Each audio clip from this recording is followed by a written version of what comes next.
Hello বন্ধুরা, আজকের গল্প আপেল বিভ্রাট। একজন ভদ্রলোক তার ছোট্ট একটা বাচ্চা মেয়েকে নিয়ে বিকেলবেলা পার্কের দিকে যাচ্ছিলেন।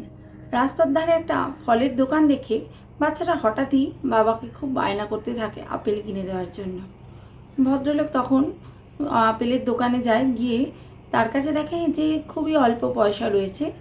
সেই পয়সা দিয়ে দুটো আপেল কেনে। এবার দুটো আপেল কিনে সে বাচ্চাটির হাতে দেয়। বাচ্চাটি তো আপেল দুটো পেয়ে বেজায় খুশি হয়ে যায়।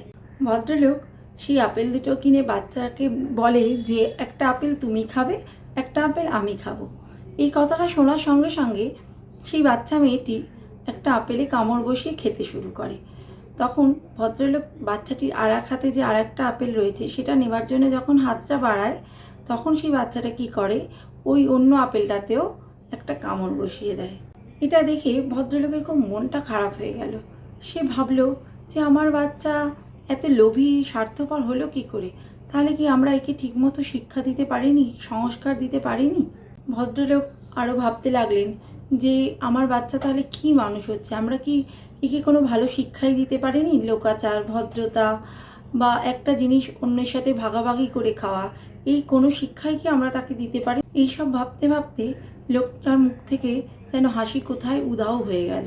তিনি কোনো গভীর চিন্তায় ডুবে গেলেন। হঠাৎ এমনই সময় তার মেয়েটি, ছোট বাচ্চা মেয়েটি একটা আপেল বাবার দিকে এগিয়ে বলল, বাবা তুমি এই আপেলটা খাও, আমি দুটো আপেলই টেস্ট করে দেখেছি, এই আপেলটা অনেক বেশি টেস্টি। তখন ওই ভদ্রলোক আনন্দে ভাষা হারিয়ে ফেললেন।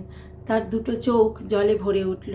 তিনি মনে মনে ভাবতে লাগলেন, আমার মেয়ে কিসের জন্য আপেলটা খেলো, আর আমি তার সম্পর্কে কি ভাবতে লাগলাম।